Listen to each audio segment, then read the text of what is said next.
अस्सलाम वालेकुम and hello everyone. क्या हाल चाल है आप सबका? अल्लाह पाक आप सबको सेहत याब रखे, आमीन। Welcome back to my channel और आप सबको मेरी तरफ से ईद मुबारक। आई नो थोड़ी सी लेट हो गई मैं ईद का ब्लॉग डालने में, पर आप लोग सबको पता है कि कितनी ज़्यादा ईद के टाइम में मसरूफियत हो जाती है। 2-3 दिन तक तो काम ही काम रहता है, कुछ ना कुछ लगा रहता है। तो इस वजह से मैं अपलोड ही नहीं कर पा रही थी, एडिट नहीं की थी, तो इसलिए मेरा अपलोड ही नहीं हो पाया था। तो खैर मैं आज डाल रही हूँ। तो ये ना मैं चांद रात के दिन का स्टार्ट की थी। तो ये मैं लगा रही थी खुद के हाथों पे मेहंदी। मुझे मेहंदी का शौक़ तो बहुत है लगाने का, बट कोई लगा नहीं देता है मेरे हाथों पे, क्योंकि कोई रहता ही नहीं है। मैं दोनों हाथ में हमेशा सोचती हूँ कि कभी तो मेरे दोनों हाथों पे लगे। लास्ट सीन्स मुझे याद है मैं अपनी शादी में ही लगाई थी दोनों हाथों में, उसके बाद से कभी नहीं हो पाता है, क्योंकि मुझे खुद से लगाना पड़ता है। तो मैं एक ही हाथ में लगा पाती हूँ, एक हाथ हमेशा मेरा रह जाता है खाली।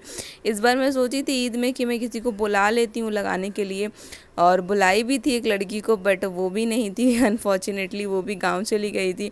तो खैर फिर मुझे खुद से ही लगाना पड़ा मेरे हाथों पे। खैर ये मेरा मसला चलता रहता है। मुझे पहले भी मतलब एक ही हाथ में मैं लगा पाती थी पहले भी, और अभी भी मतलब हो नहीं पाता। पहले खैर लगा भी लेती थी दोनों हाथों में, क्योंकि मैं एक हाथ से ना दूसरे हाथ में लगा लेती हूँ, मतलब दोनों हाथ ही मेरा यूज़ हो जाता है मेहंदी में। बट एक सूखने के बाद, पर अभी मालूम है आप लोग को शादी के बाद बिल्कुल टाइम नहीं मिलता है, इंसान एक सूखे तो फिर दूसरा के लिए टाइम नहीं मिल पाता है। तो काम इतना हो जाता है कि ना सोचने में ही टाइम निकल जाता है कि एक सूखेगा तो फिर दूसरा लगा पाऊँगी, दूसरे के लिए फिर टाइम ही नहीं निकलता है, और सोचती हूँ बाद में लगाऊंगी, इसी चक्कर में रह जाता है। तो खैर ये देखिए मेरा ये पूरा फुल डन हो गया मेहंदी। आई होप अच्छा लग रहा होगा। अच्छा लगा तो कमेंट में ज़रूर से बताइएगा। मेरे दिमाग में जैसा आता है मैं लगा देती हूँ। बहुत अच्छा तो नहीं आता है मुझे, मैं बहुत एक्सपर्ट नहीं हूँ मेहंदी डिज़ाइन में, बट थोड़ा बहुत लगा लेती हूँ खुद से, क्योंकि खुद के लिए तो इतना चलता है। अब मैं कहाँ से लाऊंगी किसी को बार बार बुलाने के लिए। तो बस इतना ही हो गया। उसके बाद फिर मैं लग गई थी मॉर्निंग से ही यहाँ काम करने के लिए। इतने सारे खाने बनाने थे सबके लिए, ईद में तो इतना काम हो ही जाता है। तो यहाँ मैं पहले पराठे से स्टार्ट करी थी, जिसके लिए मैंने मैदे लिए थे 1 kg के करीब। उसमें मैंने ऑयल डाला, नमक डाला, चीनी डाला और 3 फोड़ के अंडे डाल दिए थे। ये सारा डाल के अच्छे से आपने मिक्स करना है, और दूध डाल के इसको अच्छे से नीट कर लेना है आपने। बहुत मज़े का ये बनता है पराठा, बहुत अच्छा लगता है। पर अपने इसका डो ना बहुत सॉफ्ट सा बनाना है, टाइट नहीं करना है बिल्कुल भी। और ये पीछे से अनस भी तंग कर रहा है, इसका आपको हमेशा ही नज़र आएगा, क्योंकि हमेशा ये ना कुछ भी करो किचन में तो आ जाता है और तंग करता रहता है। तो खैर ये बस आपने सॉफ्ट सा डो इसको बनाना है, और इसको थोड़ी देर के लिए रेस्ट देना है।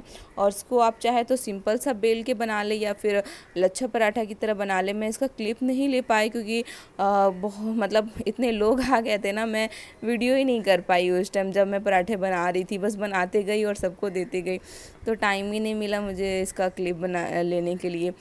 तो फिर उसके बाद यहाँ ना मैं सवई के लिए आ गई थी। यहाँ मैं किवामी सवई सोची थी इस बार बनाऊँगी, क्योंकि शीर खुरमा हमेशा ही बनते रहते हैं।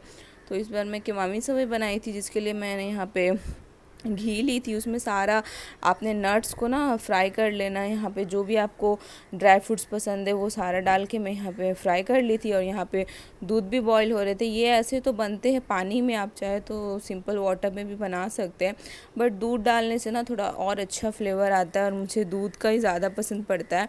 आप चाहे तो पानी में भी बना सकते हैं, पानी का शीरा बना करके चीनी डाल के आप उससे भी बना सकते हैं। तो यहाँ मैं बस दूध में ना चीनी डाल दी थी, उसको अच्छे से बॉईल होने दी। और यहाँ जितने भी चीज़ थे मेरे पास सारे मैं फ्राई करके निकाल ली थी। यहाँ पे मावे ये थे, मखाने थे, ड्राई फ्रूट्स थे, सारे मैं फ्राई कर ली थी, और दूध के संग ही डाल दी थी, क्योंकि वो सब ना थोड़े से फूल जाएंगे ना तो अच्छे भी लगते हैं, सॉफ्ट से लगते हैं। मुझे टाइट टाइट से ना नट्स बिल्कुल नहीं पसंद है जो मुँह पे आते हैं। तो इसलिए ना मैं पहले ही डाल देती हूँ उसको दूध में, ताकि थोड़ी देर वो भी सॉफ्ट हो जाए। और जैसे सेवैया भुन गई मैं इसमें डाल करके इसको भी डाल दूँगी। ये देखिए तुरंत में ही ना ये बिल्कुल सॉफ्ट सा हो जाते हैं, मतलब कि आपको लिक्विडी पता ही नहीं चलेगा। ये तुरंत में ना सोख लेता है सारा। जो सेवई है आपने महीन बिल्कुल जो बारीक सा सेवई आता है ना वो यूज़ करना है। जो एकदम पतली वाली सेवई आती है मैं वो डाली थी, वो हल्के से फ्राई करके डाल दी थी, और तुरंत में ये सोख लिया था। उसके बाद फिर से घी डाली, और उसमें उसी पैन में मैं एक ही पैन यूज़ कर रही हूँ, उसी में सारा कुछ फ्राई कर रही हूँ। उसके बाद थोड़े से मावे थे वो फ्राई कर ली थी, उसे भून करके मैं इसमें डाल दी थी, और अच्छे से आपने मिक्स करके उतार लेना। ये बहुत झटपट बन गया था, मतलब मेरे ख्याल से 15-20 मिनट में ईज़िली ये बन गया था, बहुत जल्दी बन गया था। उसके बाद फिर यहाँ मैं बटर चिकन की तैयारी कर ली थी। बटर चिकन के लिए यहाँ पे चिकन ली थी। पहले उसमें सारे स्पाइसेस डाल दूँगी, नमक, मिर्च, black pepper powder, cumin powder, coriander powder, फिर जिंजर गार्लिक का पेस्ट डाली थी, दही डाली थी, उसमें कसूरी मेथी डाल दी थी, थोड़ी सी हल्दी पाउडर डाली थी। ये सारा डाल करके मैं इसको अच्छे से मिक्स करके थोड़ी देर के मैरिनेट कर दूँगी और इसे फ्राई करना है आपने। और यहाँ फिर से मैं पैन ली थी, उसमें ना बटर डाल दी थी। अपने सारा कुछ इसमें बटर से ही करना है क्योंकि ये बटर चिकन है तो विदाउट बटर अच्छा नहीं लगता। उसके बाद मैं बटर डाली थी, उसमें फिर एक अनियन डाल दी थी, 2 मीडियम साइज़ के टमाटर डाल दी थी, जिंजर और गार्लिक डाल दी थी ऐसे ही काट करके। उसके बाद ना 10 से 12 यहाँ पे काजू डाल दी थी। ये सबको मैं अच्छे से ना फ्राई कर लूँगी। आपने मतलब बहुत देर तक इसको थोड़ी देर फ्राई करना है, जैसे गोल्डन सा हो जाए ना। उसके बाद इसको ना बिल्कुल बारीक सा ग्राइंड कर लेना है आपने, बिल्कुल पेस्ट बना लेना है, क्योंकि इसका पेस्ट जितना स्मूथ रहेगा ना उतना आपका ग्रेवी बहुत अच्छा बनेगा। और ये जैसे ही चिकन थोड़ी देर के लिए मैरिनेट हो गया था, मैं इसको हल्का हल्का सा लाइट सा मतलब फ्राई कर लूँगी। आपने डार्क नहीं करना बहुत ज़्यादा, लाइट सा हल्का हल्का सा फ्राई करना बटर में।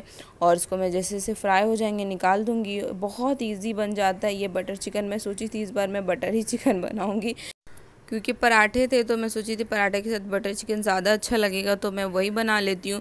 पर ना किसी के लिए टाइम ही नहीं मिला मुझे, मतलब सारा रिकॉर्ड करने का, क्योंकि गेस्ट आने के बाद ना बिल्कुल टाइम नहीं मिलता है कि हर चीज़ रिकॉर्ड हो पाए। तो यहाँ जैसे फिर दूसरे पैन ली थी, उसमें बटर डाली और थोड़ी सी साजीरा डाली और तेज पत्ता डाली। मतलब आपने थोड़े से खड़े गरम मसाले डालने हैं। और वो जो मसाला मैं पीस के रखी थी, पेस्ट बनाई थी, वो डाल दी थी। आपने उसको ना अच्छे से छान के डालिएगा, ताकि जितना स्मूथ आपका पेस्ट निकलेगा ना उतना ही स्मूथ और उतना ही अच्छा ग्रेवी बनता है उसका। उसके बाद उसमें ना सारे मसाले डाल दी थी, नमक डाल दी थी, मिर्चें, हल्दी पाउडर, थोड़ी सी कोरिएंडर पाउडर और क्यूमिंग पाउडर, ये सारा डाल के मैं अच्छे से इसको फ्राई कर लूँगी। भूनना बहुत देर तक है आपने, क्योंकि ना सारा लिक्विड रहता है, तो आपने इसको जितना आपने फ्राई करिएंगे ना उतना अच्छा टेस्ट आता है इसका। मसाला भुनने के बाद चिकन डाल दी, उसमें पानी डाल दी, फिर ऊपर से मैं थोड़ी सी गरम मसाले, बटर और यहाँ पे मैं कसूरी मेथी डाल दूँगी। ये सारा डाल करके मैं इसको कवर कर दूँगी मिक्स करके, और ये रेडी हो जाएगा। और उसके साथ साथ यहाँ अनस को भी मैं रेडी कर चुकी हूँ नहा वहा के, ये भी रेडी हो गया था। ये मॉर्निंग का टाइम का था और मॉर्निंग में ही मतलब मैं सारा कुछ कर रही थी। ऐसे तो नाइट से प्रिपरेशन कर ली थी थोड़ी बहुत, और जो बच गया था मैं सुबह उठ के की थी। और ये मैं 2 से 3 केजी करीब मटन था वो बना रही थी, मटन बिरयानी। ये कुर्बानी के गोश्त का है तो उसके मैं बना रही थी। यहाँ पे मैं जिंजर गार्लिक का पेस्ट डाली, दही डाली, क्यूमिंग पाउडर, कोरिएंडर पाउडर डाली, थोड़ी सी रेड चिली पाउडर डाली, रेड चिली थोड़ी ज़्यादा डाली, थोड़ी सी स्पाइसेस मुझे बनाने थे। और ये ना मैं बिरयानी का मसाला डाली थी, वो मैं बाज़ार से लाई थी, वो डाली, थोड़ी सी गरम मसाला और नमक डाल के इसको मैरिनेट करना है आपने अच्छे से। थोड़ी देर के लिए मैं इसको मैरिनेट की थी। उसके बाद ऑयल में डाल के इसको अच्छे से फ्राई करना है। कुछ देर तक फ्राई हो जाएगा, जब इसका पानी निकल जाएगा फिर मैं थोड़ी सी और पानी डाल के इसको फिर पकाऊंगी, मतलब गलने तक फिर इसको मैं इसी में पका लूँगी। और ऊपर से मैं जो ब्राउन अनियन किए थे वो डाल दिए थे, वो डाल के पका ली थी। और वहाँ चावल भी रेडी हो गए थे। और यहाँ मैं जो दम पे रखने के लिए सारे मसाले रेडी कर ली थी। यहाँ दही में मैं गरम मसाले और कलर डाल के रख ली थी। और यहाँ मैं धनिया के पत्ते, टमाटर, ब्राउन अनियन और आलू बुखारे, ये जितने चीज़ थे मैं सारे यहाँ रख ली थी। थोड़े से मैं मावा भी ली थी, वो भी डालूँगी इसमें। और अब मैं दम पे रखने लगी। दम के लिए पहले मैं यहाँ पे जो मटन बनाई थी वो डाल दी नीचे थोड़ा लिक्विडी में। उसके बाद सारे मसाले डाल दूँगी जो मैं बना के रखी थी, आलू डाल दूँगी, दही का मिक्सचर डाल दूँगी। यहाँ मैं केवड़ा वाटर डाल दूँगी, जैसे दम पे होता है यूजुअली वैसे ही आपने करना है। बहुत अच्छा, बहुत मज़े का ये मटन बिरयानी बन गया था, क्योंकि मैं इसमें थोड़ी सी मावा भी ऐड की थी। और मैं बाज़ार वाला लेकर आई थी इसका बिरयानी का मसाला, वो डाल दी थी और ये कवर कर दी थी। मैं ऊपर में थोड़ा सा हैवी रख देती हूँ, जिससे थोड़ा ना अच्छा भाप आता है। मेरे पास यही पड़ा हुआ था तो मैं यही रख दी थी हैवी करके।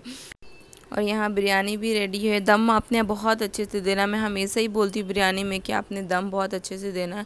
और यहाँ मैं बहुत देर तक दम की थी और ये देखे ये रेडी, आपको देख के ही समझ में आ रहा होगा कि कितना अच्छा बना है। और जो पीसेस है मटन का वो भी मैं बड़े बड़े रखी थी, क्योंकि हमारे यहाँ कोलकाता में ना थोड़े से बड़े बड़े साइज़ का पीसेस रहता है, तो वो ऐसे दिखता है ना, बहुत अच्छा लगता है और बहुत सॉफ्ट सा हो गया था। तो आई होप आप लोग को भी अच्छा लग रहा होगा देखने में। अगर थोड़ा सा भी अच्छा लगा तो प्लीज़ से मेरे चैनल को लाइक, शेयर और सब्सक्राइब कर दीजिएगा। और जो लोग नए हैं मेरे चैनल पे तो प्लीज़ सब्सक्राइब करके जाइएगा। आई होप आप लोग को अच्छा लगा होगा।